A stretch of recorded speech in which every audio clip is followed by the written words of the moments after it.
Hello，大家好，我係 Andrew，歡迎嚟到我嘅國際象棋頻道。呢一度每個星期都會為你介紹唔同嘅國際象棋小知識。如果你中意嘅話，歡迎訂閱我嘅頻道同埋 Like 同 Subscribe。咁上一次咧，我哋講到 Brendan Chen 對 Daniel Lam 嘅呢一盤棋，喺呢一度咧，我哋喺第一個嘅 video 入邊咧就停低咗。我哋依家咧就喺呢度繼續啦。咁可以見到咧喺呢個 position 入邊嘅話咧，其實白棋啱啱 castle 咗啦，黑棋咧其實應該對白棋嘅中心咧即刻做一啲反擊嘅。咁例如話係 D5 啦，喺呢一度咧會係一個唔錯嘅選擇嚇。如果佢食嘅話咧，我哋其實可以行 D6，起碼咧隻象咧都仲有機會可以出嚟活動一下去到呢啲位。咁但係咧，我諗咧黑棋咧喺呢一度咧低估咗白棋嘅活動能力，佢咧選擇咗行 B6。嗱 B6 咧係一步比較被動嘅一步啦，咁好明顯黑棋咧以逸待勞，就希望可以將隻 Bishop 擺喺 B7，然之後咧將啲 Queen 同 Rook 嘅位置調整好。咁但係當然啦，白棋咧係唔會放過佢嘅。喺呢度你又揾唔揾得出白棋佢行咗啲咩嘅 move 咧？嗱，試下俾5秒時間自己啊，睇下可唔可以揾得到。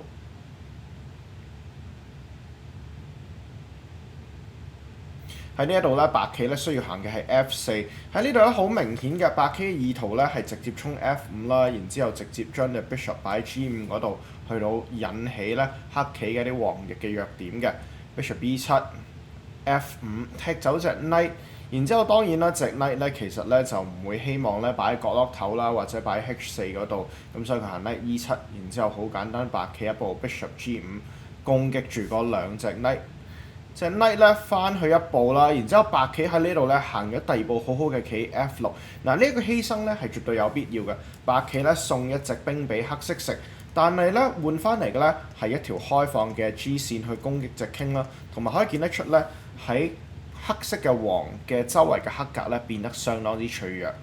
白棋咧依家行 Bishop H6、Knight G7 喺度，好自然地白棋嘅 Queen 咧就直接行 Queen G4。馬 G6 之後咧，白棋行，你又揾唔揾得出白棋點樣行咧？喺呢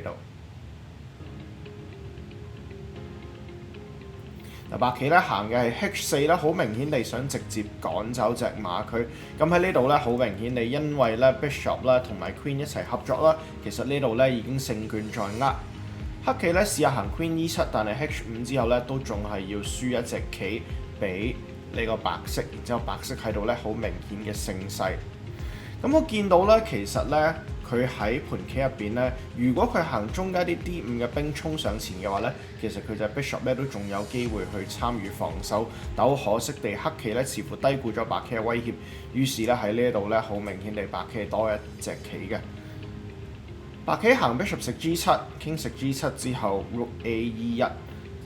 白棋喺呢度雖然有其他更加好嘅 move， 咁但係因為佢都多一隻 minor piece， 咁所以其實佢都唔介意俾翻隻棋黑棋兩隻打一隻去到開咗中間嘅啲 rook。黑棋喺度 Queen E6 啦，咁白棋攻擊緊，一定唔想 trade Queen 嘅，所以 Queen F4 避免去交換皇后嚟到削弱咗自己嘅攻擊。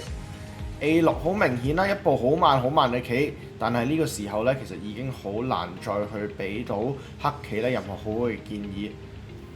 白棋行 Knight D5 直接攻擊 F6 食之後 Queen 食，白棋食咗落去 F6 先，跟住再用 Rook 食，然之後喺呢度揾埋最後嗰步。其實喺呢度咧，我諗咧有好多好好嘅棋咧都可以行啦。咁啊，白棋行嘅嗰步咧，其實都唔係話錯嘅。白棋行嘅咧係 Bishop C2，因為咧會跳去 Bishop B3，然之後黑棋喺呢度 Daniel Lam 咧就正式投降啦。咁但係咧，如果佢唔行呢度嘅話咧，其實例如行 Bishop G6 咧都係一個好好嘅選擇嚟嘅，因為咧佢直接攻擊住隻 Rook。而如果兵食嘅話，相信你都已經知道會發生咩事嘅啦。Queen 食 G6 之後咧，我就攻擊埋隻 Rook， 咁喺呢度咧白棋一定贏到啦。嗱呢盤棋咧其實係好關鍵一盤棋啦，因為 Brendan Chen 佢本身喺個比賽入邊嘅排名咧就唔算好高嘅，但係用白棋可以面對頭號種子 Daniel Lam 一舉擊敗佢咧，咁咧實質上咧其實呢盤棋咧為之後嗰幾輪嘅比賽咯都奠下好深嘅影響。如果中意我繼續分析唔同嘅棋局嘅話咧，歡迎你 like 同 subscribe 我哋 channel。咁我哋之後咧會繼續分析唔同嘅棋局。我哋下次見，拜拜。